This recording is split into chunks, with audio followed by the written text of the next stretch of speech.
hablado en esta mañana, ¿verdad?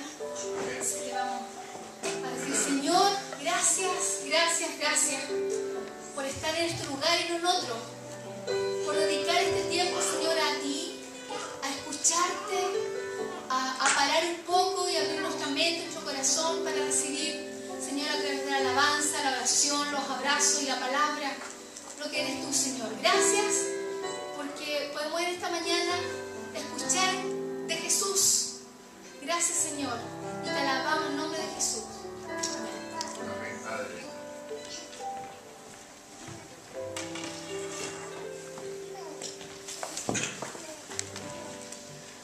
Que el Señor les bendiga, hermanos. ¿Cómo están? Amén. Gracias, Señor, por estar acá esta mañana. Nos alegramos tanto cada vez que podemos cantar juntos y tenemos que reconocer que Dios nos ha bendecido porque tenemos un buen grupo de adoradores. Amén. Gracias al Señor, ¿verdad?, por nuestros hermanos y hermanas. Y gracias al Señor por los niños que también están asistiendo con tanto entusiasmo a la iglesia. Hoy día hay más niños que otras veces, parece. Amén. Un buen grupo de niños. Y vamos a compartir la palabra del Señor en esta mañana. ¿Recuerdan algo del domingo pasado? Del sermón del domingo pasado, la reflexión que hicimos. Hablamos de la oración. Hoy día también voy a hablar sobre la oración. Y vamos a escoger una oración muy conocida por nosotros. La semana pasada descubrimos una oración oculta allí en Crónicas. ¿Recuerdan? Que dijimos que el libro de Crónicas no era tan entretenido. Dijimos que era un libro un poquitito difícil de entender por las genealogías que aparecen ahí, los nombres y todo aquello. Pero encontramos allí entre medio de ese libro una oración famosa y la dividimos en 4 partes. ¿Me ayudan a recordar las 4 partes de ese sermón? ¿Qué decía este hombre, Jabes? Dios, bendíceme primero, ¿verdad? La segunda, ensancha mi territorio. Ya, bien. La tercera,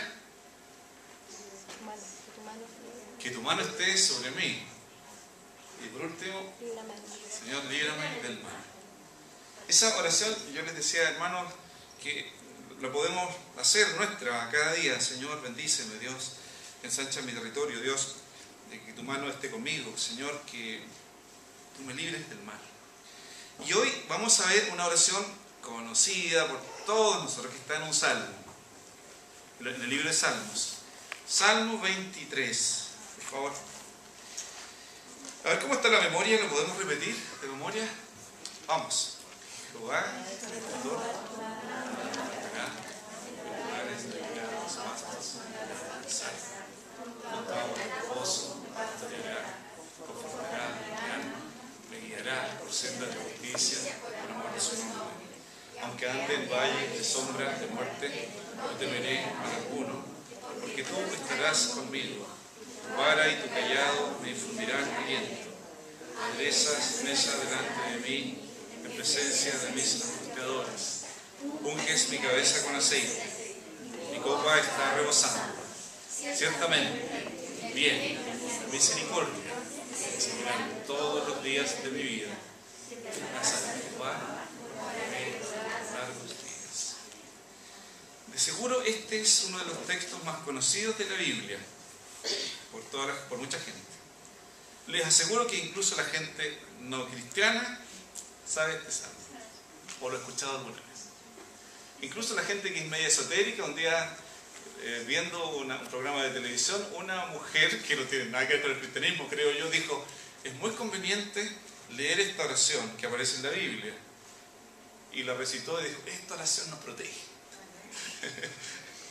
La verdad de las cosas es que no es que la oración proteja, no es que la oración sea una especie de mantra, o que la oración sea algo mágico o un amuleto.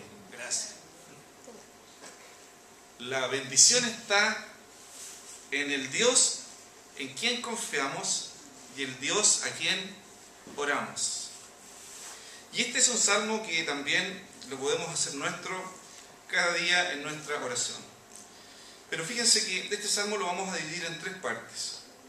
Vamos a pensar en el aquí y en el ahora, en nuestra vida, vamos a pensar también, ¿por qué no?, en el momento de nuestra muerte.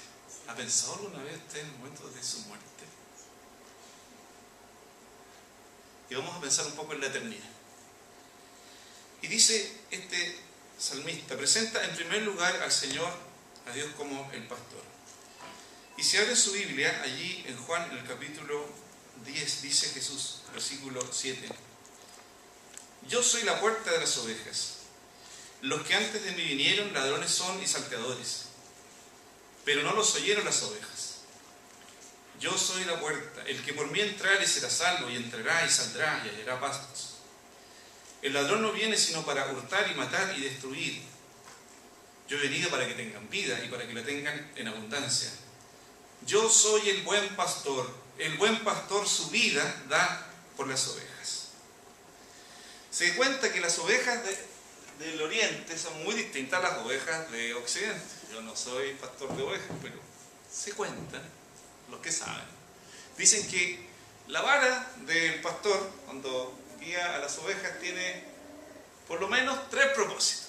El primer propósito es que cuando ve que el lobo viene, el pastor está ahí, agarratazo listo con el lobo. Un mal pastor sería alguien que empieza a pegar a las ovejas. El primer propósito de esto es ahuyentar al lobo. La segunda tiene por finalidad guiar a las ovejas. Se dice que cuando el pastor colocaba esto sobre sus hombros, las ovejas veían al pastor y lo seguían. Sí. Pero en la noche, cuando las ovejas no pueden ver al pastor, el solo hecho de que el pastor arrastre el cayado, las ovejas siguen el ruido y van tras el pastor. Yo no sé cómo serán las ovejas occidentales, no sé si harán lo mismo. Pero fíjense, cuando Jesús dice, yo soy el buen pastor, y el buen pastor da su vida por las ovejas.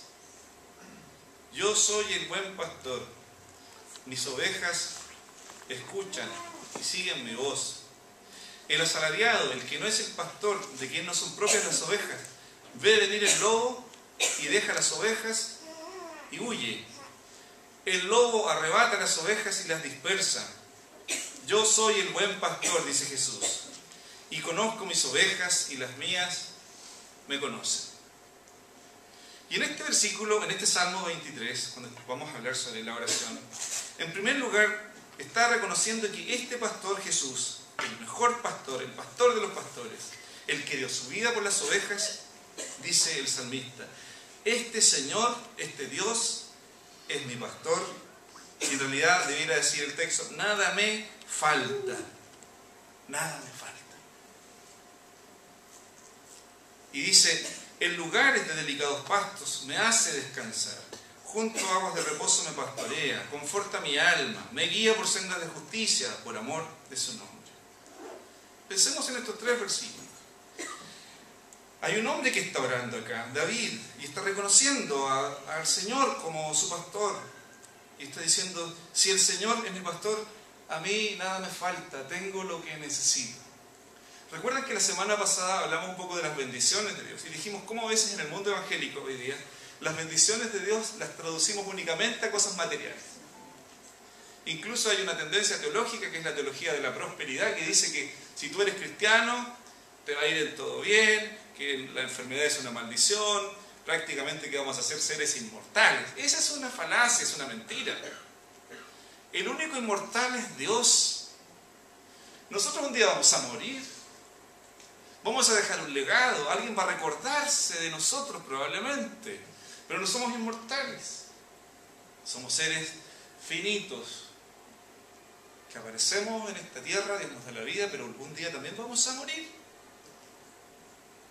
Pero el salmista reconoce que si Dios es su pastor, él dice, a mí nada me falta. Es verdad, Dios nos bendice. Dios no permite que ninguno de sus hijos sufra el hambre, sufra la desesperación.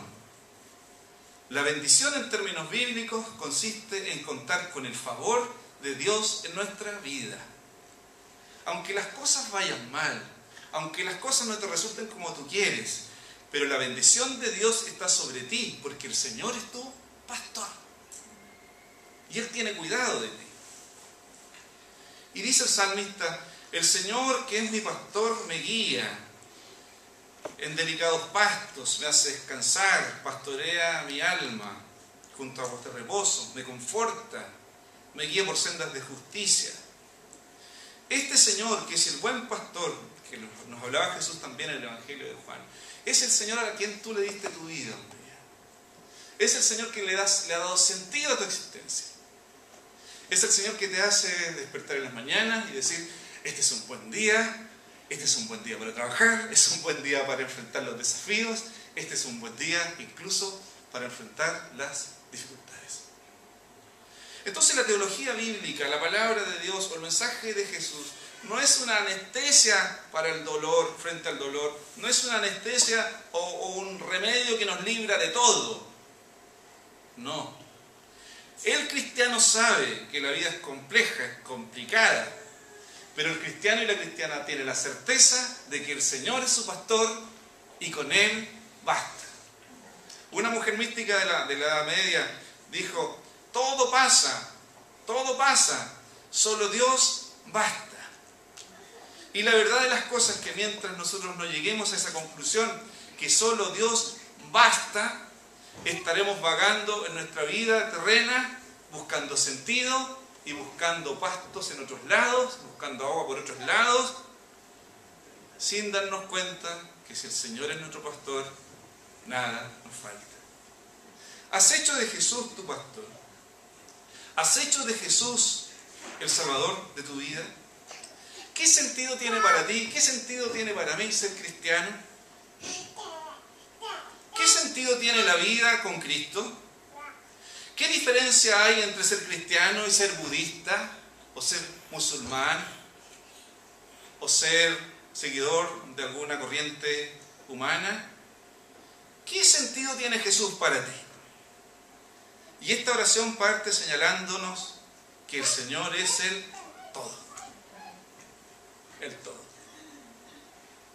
Es verdad que nosotros tenemos muchas cosas que aún tenemos por completar en nuestra vida, ¿verdad? Somos caminantes, somos peregrinos en esta tierra y necesitamos diariamente, permanentemente, ser conducidos por el Señor. Se dice que a toda persona, a toda institución, a toda iglesia lo moviliza algo. Miren, hay iglesias que son movilizadas por su tradición. Entonces, hay iglesias que dicen, hermanos, que dicen, nosotros somos de esta denominación, somos bautistas, entonces, ok, tradicionalmente los bautistas hemos sido de esta manera y seguiremos hasta el fin de nuestros tiempos siendo así. La tradición no es mala. Gracias a Dios por nuestra tradición. Cada iglesia tiene una tradición. Yo no pienso que tengamos que olvidarnos de lo que somos. Somos bautistas. Y usted está acá en una iglesia bautista. Por lo tanto, no somos ni de la iglesia X, ni de la iglesia Z. Tenemos una identidad. Identidad que no nos hace mejores que otros. No nos hace mejores que otros. Pero una identidad que determina hacia dónde vamos, quiénes somos y cuál es la misión y el enfoque que tenemos como iglesia. Amamos a todas las tradiciones cristianas, por supuesto, y nos sentimos parte de todos los creyentes, de todas las épocas, de todos los momentos. Y tenemos amigos, quizás ustedes tienen amigos en todas las iglesias cristianas, católicos, pentecostales, metodistas, de las asambleas de Dios, presbiterianos, etc. Amamos a nuestros hermanos, pero tenemos una identidad. Pero ojo, nuestra identidad no es la que nos da el soporte para toda nuestra vida. Quien nos da soporte es el Señor Jesucristo. Con el Señor Jesucristo lo tenemos todo. Y si Él es nuestro pastor, como dice el salmista, nada nos falta. En Él estamos completos, porque Él nos ha salvado, nos ha restaurado, nos ha perdonado, nos sigue perdonando y le ha dado sentido y dirección a nuestra vida. ¿Cómo estamos viviendo el día a día con Jesús? ¿Es realmente este Jesús, este Señor, el pastor que va guiándonos en la oscuridad de la noche? ¿Cuántos ¿cuántos de nosotros, cuántos de ustedes a lo mejor en este mismo momento están pasando la noche oscura del alma, como también dijeron algunos místicos de la Edad Media? Decían ellos, los cristianos pasamos a menudo por la noche oscura del alma. Y en esa noche oscura del alma, ¿verdad?, no vemos nada. Pero es probable que aunque no veamos el garrote de Jesús, la vara de Jesús, podemos sentir, aunque sea el ruido o ese silencio. Ahí está. Una oveja se siente protegida cuando siente siquiera ese ruido de la vara de su pastor. Otras veces cuando el sol alumbra permanentemente, ve solamente la figura del pastor y lo sigue. Otras veces el Señor carga con esta vara sobre sus hombros y las ovejas pueden seguirlo.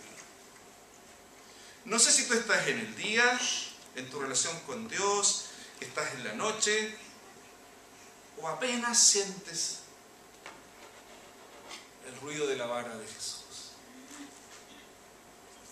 Pero te quiero decir una cosa, la oración es un encuentro con Jesús. La oración es un encuentro con Dios.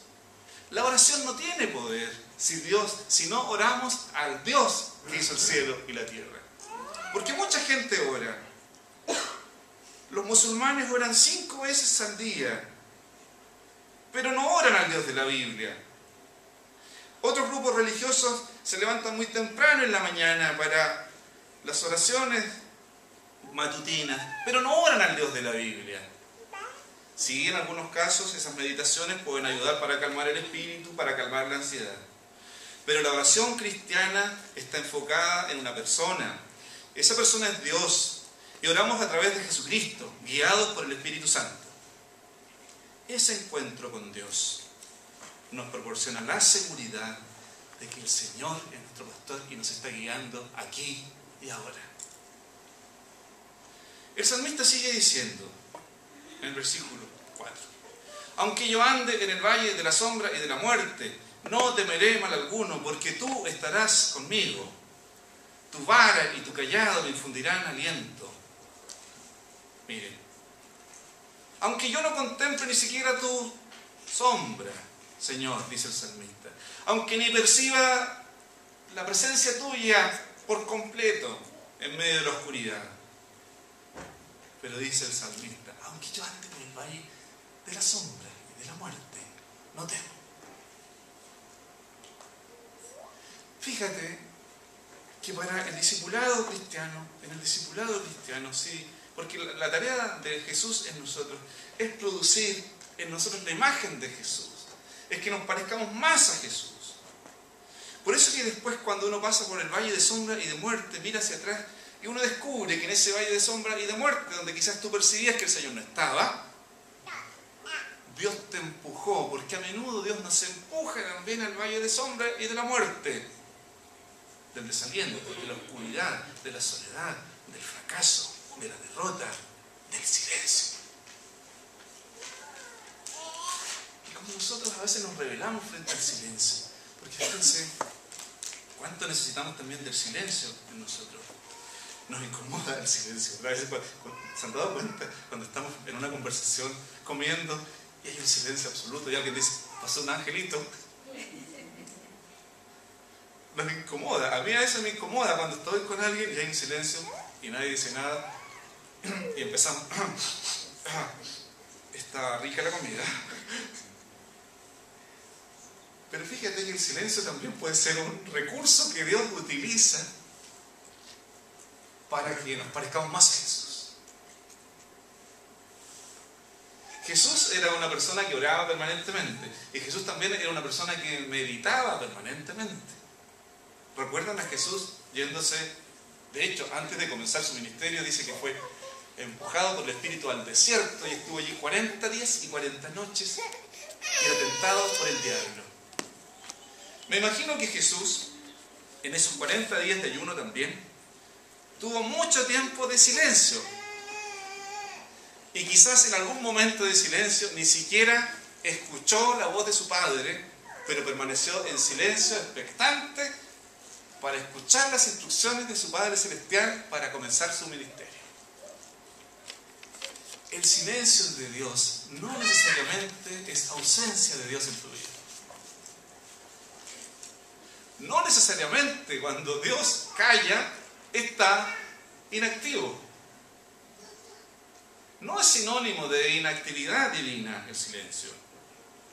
Como dice una canción, cuando Él está en silencio es porque Él también está trabajando.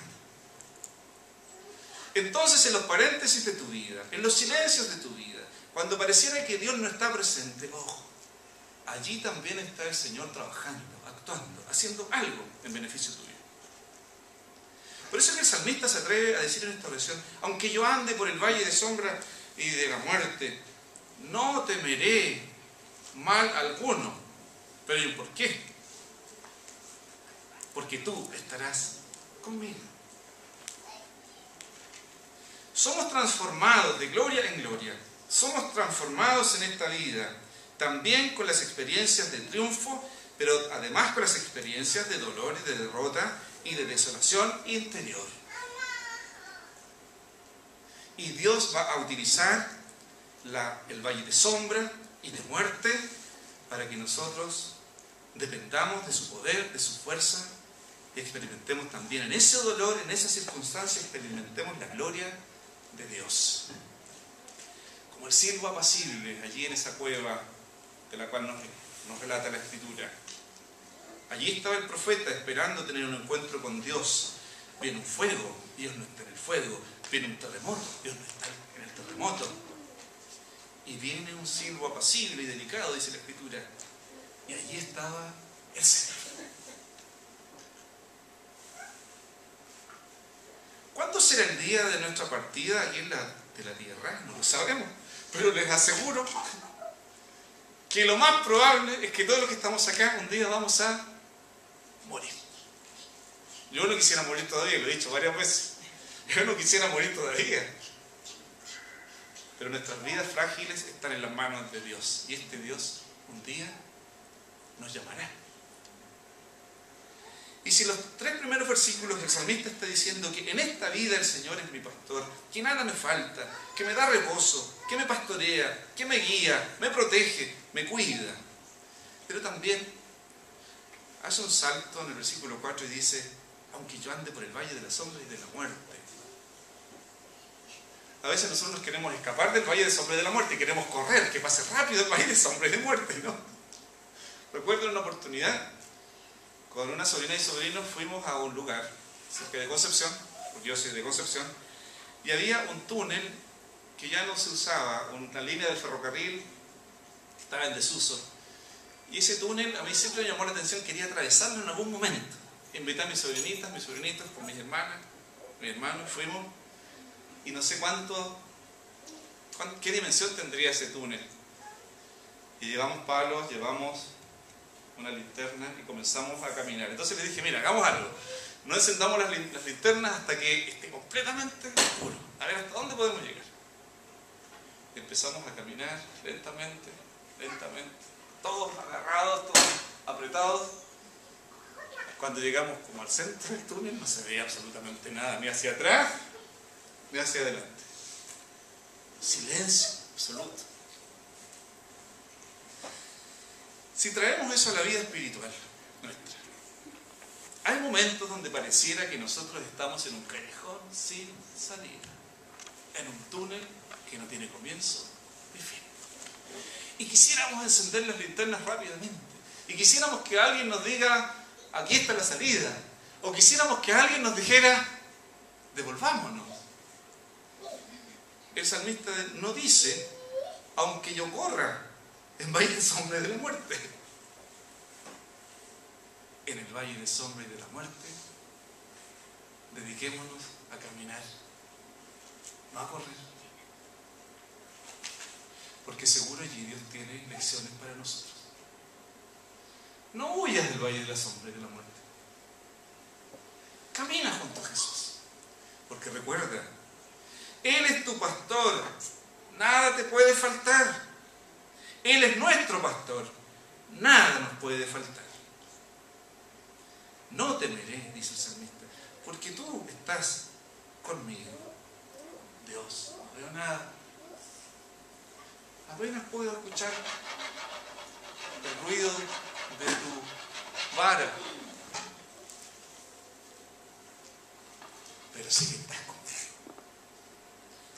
El valle de la sombra y de la muerte puede representar en este caso literalmente nuestra muerte, o puede representar el momento de la desolación interior, el momento de la prueba, de la lucha, del temor. ¿Han visto morir a algunas personas ustedes? Hay una gran diferencia, si pudiésemos señalar una diferencia entre una persona que tiene fe y otra que no la tiene. La persona que tiene fe descansa y va a los brazos del Señor, pero yo he visto en alguna oportunidad morir personas que no tienen fe y vaya que les cuesta irse. En una oportunidad a una persona yo le dije en el lecho de la muerte: usted le entregó su vida a Cristo, despójese de todo, váyase con el Señor lo está esperando.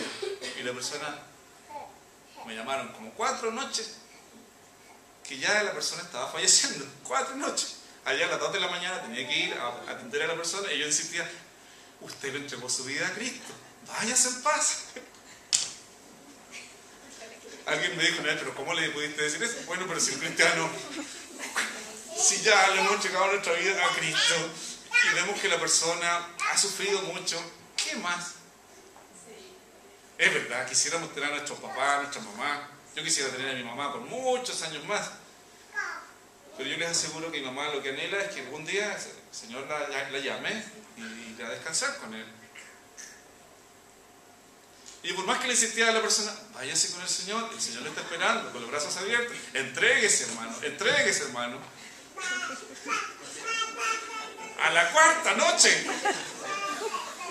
A la 4ª noche recién. Bueno, a lo mejor no estaba preparado todavía para el encuentro con el Señor. Pero a la 4ª vigilia, a la 4ª noche, se fue en paz.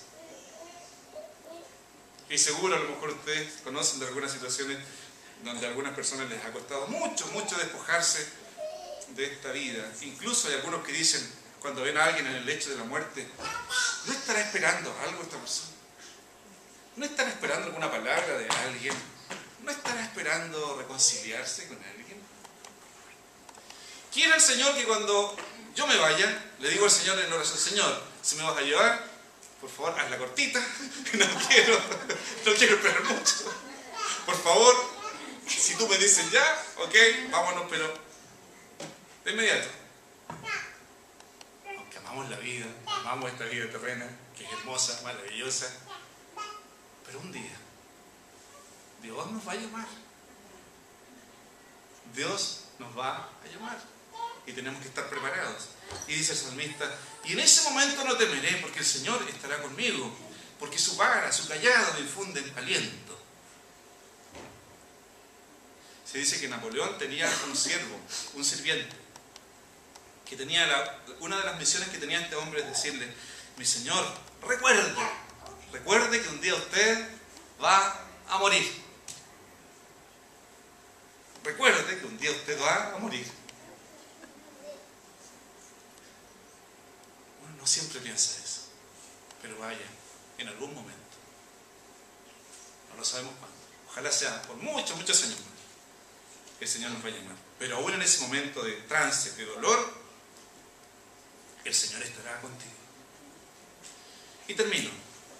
Dice: el Señor ha preparado una mesa delante de mí en presencia de mis angustiadores. Ha ungido mi cabeza con aceite, mi copa está rebosando. Ciertamente, el bien y la misericordia me seguirán todos los días de mi vida. Y en la casa del Señor moraré por largos días. Gloria al Señor, que nuestra vida no se acaba acá, no termina con la muerte. Nuestra vida sigue más allá. Si podemos utilizar la palabra, en otra dimensión, en la eternidad. Y el Señor seguirá siendo tu pastor, mi pastor. A este Dios, a este pastor es a quien nosotros oramos. Cuando tú oras, como Jabes en la semana pasada, y le pedíamos al Señor junto a Jabes: Señor, bendíceme, ensancha mi territorio, que tu mano esté conmigo, guárdame del mal, para que no me cause dolor, para que no me dañe. Hoy junto con David oramos, Señor, tú eres mi pastor, aquí, en esta vida de altos y bajos. Serás mi pastor también cuando yo me vaya de esta tierra, en ese trance entre la vida terrena y la eternidad. Y continuarás siendo mi pastor por siempre, la eternidad. Si Jesús es tu pastor, puedes confiadamente vivir a pesar de las cosas que tú estés experimentando y enfrentando. Y si aún Jesús no es tu pastor, es el momento que tú te rindas a Él y le digas, Señor, yo quiero que seas mi pastor. Amén. En esta vida, en la hora de mi muerte y en la eternidad. Que así sea, hermanos, que el Señor nos bendiga, nos ayude para que este Señor, que es nuestro pastor, nos proteja, nos guíe, nos oriente, nos dé fuerza, nos dé el poder de su Espíritu para seguir adelante. Oremos. Te adoramos, Señor, tú que eres nuestro buen pastor y que tienes cuidado de nosotros, que somos tus ovejas, somos tu redil. Tú nos has llamado a una manada pequeña, a cual el Padre nos ha dado el reino. Y nos dijiste, no temas, manada pequeña, porque a vuestro Padre le ha agradado daros el reino. Gracias, Señor, porque siendo este mundo tan opuesto a tu voluntad, muchas veces, siendo este mundo tan rebelde a tu voz, tú has puesto tu mirada en estas ovejas pequeñas, en este redil que sigue tus pasos. Danos la capacidad de verte día a día, danos la capacidad de percibir tu presencia en nuestro cotidiano vivir. Danos la capacidad, Señor, de enfrentar el sufrimiento, de enfrentar la alegría, confiados de que tú estás con nosotros. Danos la capacidad también en la hora de nuestra muerte, en la hora de nuestra partida, tener la plena conciencia de que tú estás con nosotros. Y danos la seguridad de la salvación, la seguridad de la vida eterna, la seguridad de que un día nos pastorearás para siempre. Señor, rogamos que tu Espíritu nos dé esas certezas y que tu palabra que ha sido compartida en esta mañana, en esta tarde, quede en nuestros corazones y día a día nos arriesguemos para que tú sigas siendo nuestro pastor y no tengamos miedo, porque si el Señor es nuestro pastor, nada nos falta. A ti sea la gloria y la honra en el precioso nombre de tu Hijo. Amén. Amén. Que el Señor bendiga.